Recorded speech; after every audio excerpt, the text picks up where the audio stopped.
नोएडा में हुई 3700 करोड़ की ठगी पर एक बड़ा खुलासा हुआ है।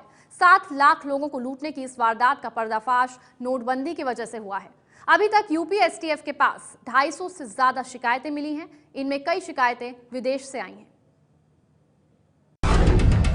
3700 करोड़ की ठगी में कई नए खुलासे। नोएडा में हुई 3700 करोड़ रुपए की ठगी की जांच जैसे जैसे आगे बढ़ रही है, कई नए राज भी सामने आ रहे हैं। जांच एजेंसियां हैरान हैं कि आखिर अनुभव मित्तल ने अपनी कंपनी के जरिए कितनी जल्दी लाखों लोगों को लूट लिया। 3700 करोड़ की ठगी में 4 नए खुलासे हुए हैं।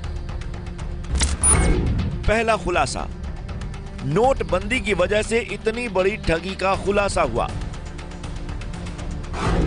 दूसरा खुलासा, ठगी के शिकार लोगों ने विदेश से पुलिस को शिकायतें भेजी।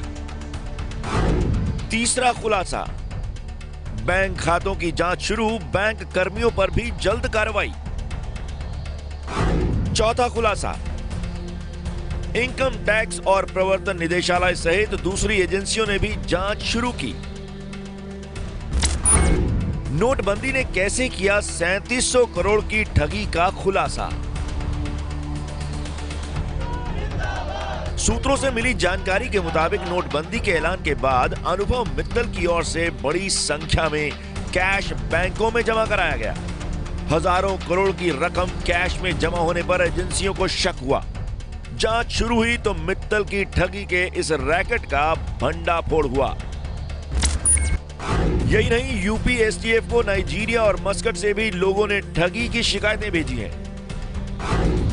अभी तक करीब 250 शिकायतें एसटीएफ को मिली हैं। जांच के लिए 10 टीमें बनाई गई हैं। इनकम टैक्स और प्रवर्तन निदेशालय ने भी जांच शुरू कर दी है। यूपी एसटीएफ अपनी जांच रिपोर्ट इनकम टैक्स और ईडी को भी सौंपेगी और उसकी जांच में भी सहयोग देगी। यही नहीं, इसके अलावा सूत्रों से यह भी जानकारी मिली है कि कंपनी के बैंक खातों की जांच शुरू हो गई है और उन बैंक कर्मियों की पहचान की जा रही है जिन पर कंपनी के साथ मिले होने का शक है। जल्दी ही इन पर भी कार्रवाई के संकेत मिले हैं। ठगी के आरोपी अनुभव मित्तल के खिलाफ बुलंदशहर में 2 मामले दर्ज किए गए हैं। ठगी के शिकार लोगों ने ये मामले दर्ज कराए हैं। बुलंदशहर के रहने वाले अब्दुल जब्बार ने अपनी शिकायत में कहा है कि वो अपने पैसे मांगने जब अनुभव मित्तल के नोएडा दफ्तर में गए तो उन्हें मारा पीटा गया और जान से मारने की धमकी दी गई।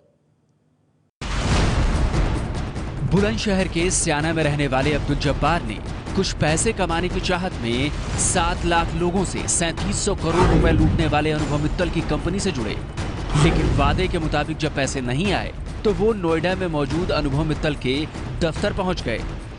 अब्दुल जब्बार के मुताबिक पैसे मिलने तो दूर, वहां पर मौजूद गार्ड्स ने उन्हें मारा और फिर जान से मार देने की धमकी देकर भगा दिया।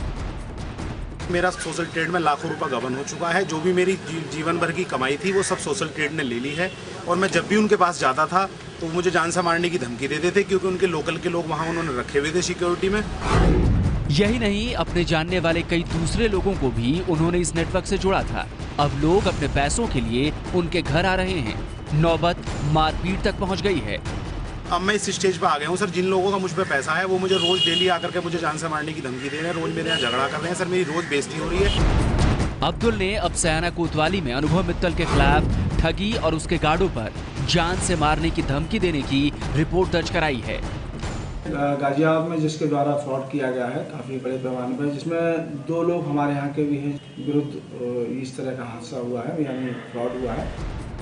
अब्दुल जब्बार जैसे लाखों लोग अनुभव मित्तल की ठगी के शिकार हुए हैं। पुलिस के पास रोजाना सैकड़ों की संख्या में शिकायतें आ रही हैं।